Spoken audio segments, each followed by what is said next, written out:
I'm watching Bama Purdue on Saturday. It was an awesome first half, back and forth.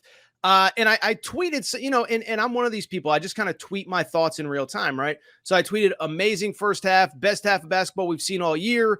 And I said, I hope something to the effect of, I hope the referees put away the whistles because it's been kind of crazy, the calls that Purdue is getting.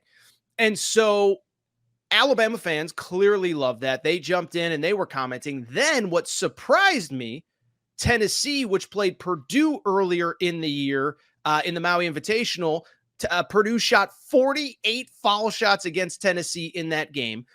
Tennessee fans jumped in and said, we agree with you on this, Torres. And so, first of all, as an Arizona fan, if you learn nothing, learn this.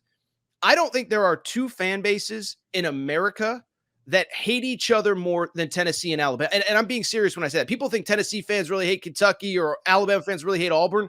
I would put the hatred between those two fan bases as high as anybody. So to get them to agree on something was incredible. So I put that out. It got a lot of traction from Alabama fans. Alabama ended up losing. Purdue was a deserving winner.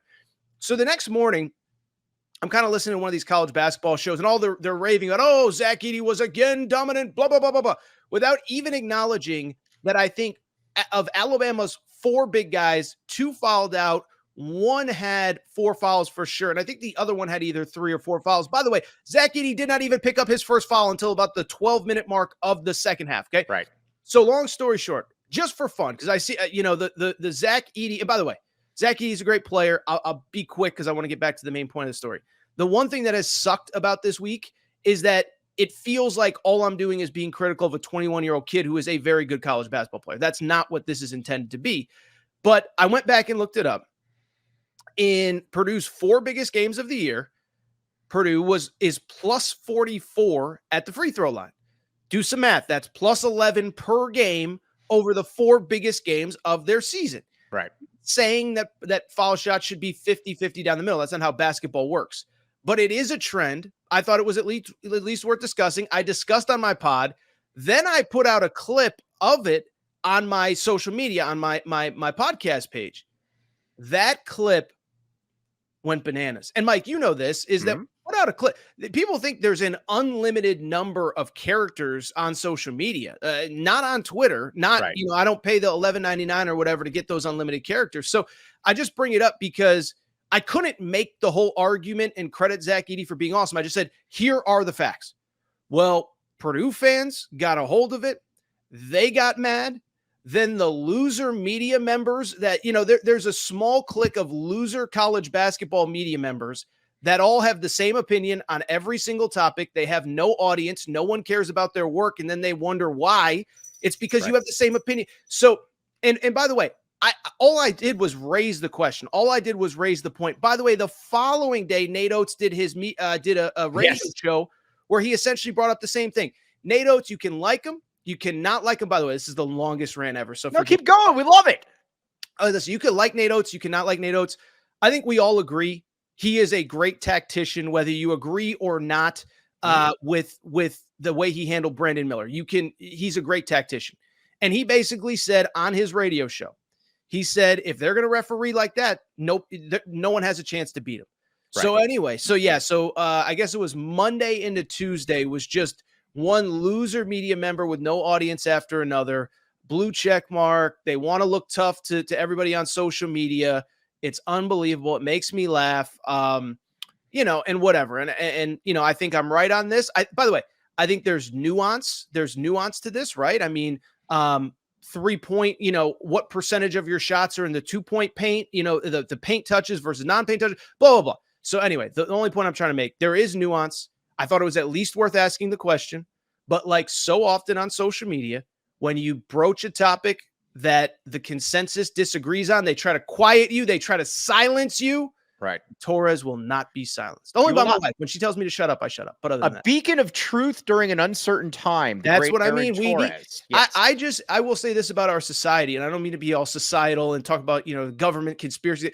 The point is, we've gotten to a place where, unique thinking, critical thinking is frowned upon. And so that's never going to be me. I think that's why I've had a lot of success in my career. But anyway, that is the long version of what happened. You know, the point that I think you really hit the nail on, too, is that Zach Edey, again, all right, let's just say that Zach Edey is drawing fouls. Sure, he's good, he's big, we all get that. But when you don't draw foul, when that dude, with the way he plays, doesn't draw fouls until the second half of a game, that to me is the biggest problem out of all of it. Because again, you watch Zach Edey, he's given as much as he's taken right there. You watch him against Arizona Purdue. He is very physical. Again, every bit his right, but there's no way that he's going the first 30 minutes of a game without committing a foul. It's impossible. No, I agree. And that I think, and so again, to go back to the Nate Oates quotes, what I would say is that, sorry, I'm trying to tweet out because I want everybody to know that we're doing this and we're having some fun doing it. Nate Oates, I think, probably articulated better my argument than anything that I said, which is a shame because I did like a 15-minute rant on this on my podcast, whatever. But I think that is the crux of my argument. If you agree he gets fouled a lot, that's cool. I get it. No problem. That's fine. If you agree that, whatever. The point that I think Nate Oates made that I wish I had been smart enough to make in the initial rant is that there is no player in the history of basketball, Luke, right, that is good enough to draw 14 or 15 fouls on one end, right, and get called for 1 to 2 on the other end. That's not how basketball works. By the way, that's not how physics works. Like I wouldn't be a physicist. I guess I would be a physicist. I'm not a physicist. But the way that inertia works, I didn't know I'd be dropping in inertia 4 minutes into the show.